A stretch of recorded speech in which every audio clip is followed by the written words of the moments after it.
I have a great time with my life, and I want to share it. I love living. I think that's infectious. It's something that you can't fake. Greatness is not this wonderful, esoteric, elusive, God-like feature that only the special among us will ever taste. You know, it's something that truly exists in all of us. It's very simple. This is what I believe, and I'm willing to die for it. Yeah. Period. It's that simple. I know who I am, and I know what I believe. I know who I am, I know what I believe. That's all I need to know. And that's all I need to know. So from there, you do what you need to do. Yeah. You know, and I think what happens is we make the situation more complex than it has to be. Because we're looking for complexity. There's got to be something complex to understand. It can't be that easy. No. We didn't grow up with the sense that where we were was where we were going to be. You know, we grew up with the sense that where we were almost didn't matter because we were becoming right. Something greater. The separation of talent and skill is one of the greatest misunderstood concepts for people who are trying to excel, who have dreams that want to do things. Talent you have naturally. Skill is only developed by hours and hours and hours of beating on your craft. I've never really viewed myself as particularly talented. Where I excel is ridiculous, sickening work ethic. You know, while the other guy's sleeping, I'm working. While the other guy's eating, I'm working. There's no easy way around it. No matter how talented you are, your talent is going to fail you if you're not skilled. Mm-hmm. You know, if you don't study, if you don't work really hard and dedicate yourself to being better every single day, mm-hmm. you'll never be able to communicate with people, with your artistry, the way that you want. So the only thing that I see that is distinctly different about me is I'm not afraid to die on a treadmill. You might have more talent than me, you might be smarter than me, but if we get on the treadmill together, right, there's two things. You're getting off first, or I'm going to die. It's really that simple.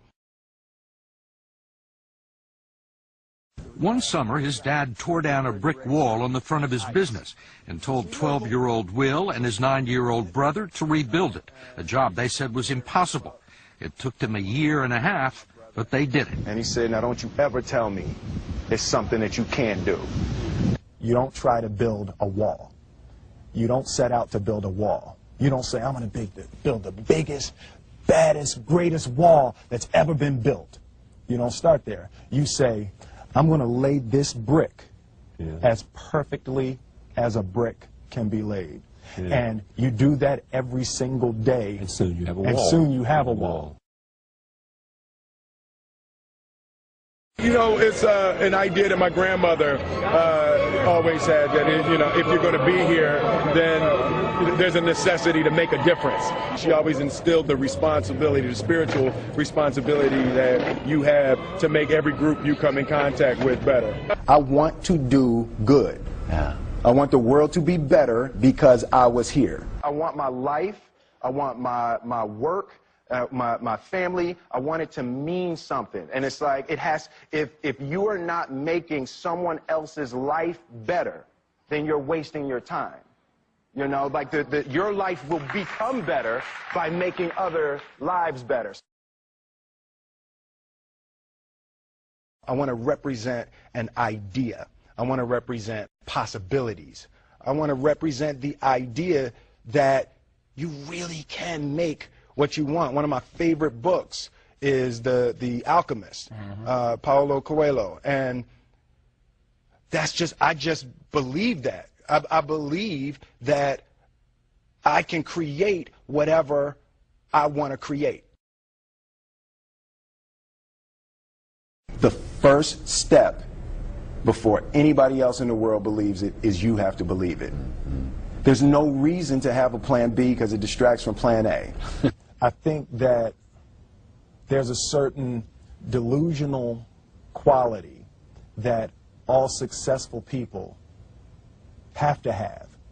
You have to believe that something different than what has happened for the last 50 million years of history. You have to believe that something different can happen. Confucius said, he who says he can and he who says he can't are both usually right. Being realistic is the most commonly traveled road to mediocrity. Why would you be realistic? What's the point of being realistic?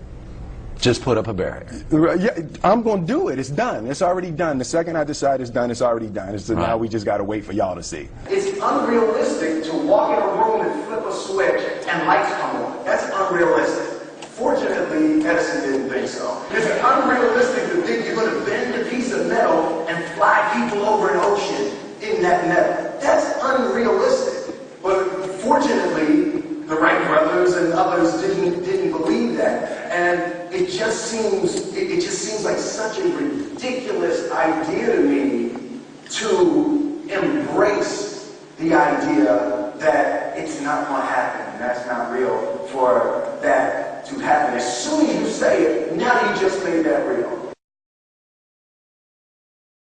Our thoughts, our feelings, our dreams, our ideas are physical in the universe. That if we dream something, if we picture something, if we commit ourselves to it, that is a physical thrust towards realization that we can put into the universe. That the universe is not a thing that's going to push us around. That the world and people and situations are not something that are going to push us around. That we are going to bend the universe and command and demand that the universe become what we want it to be. I study the patterns of the universe. There's a redemptive power that making a choice has, you know, rather than feeling like you're at effect to all the things that are happening. Make a choice, right? You just decide what it's going to be, who you're going to be, how you're going to do it. Just decide.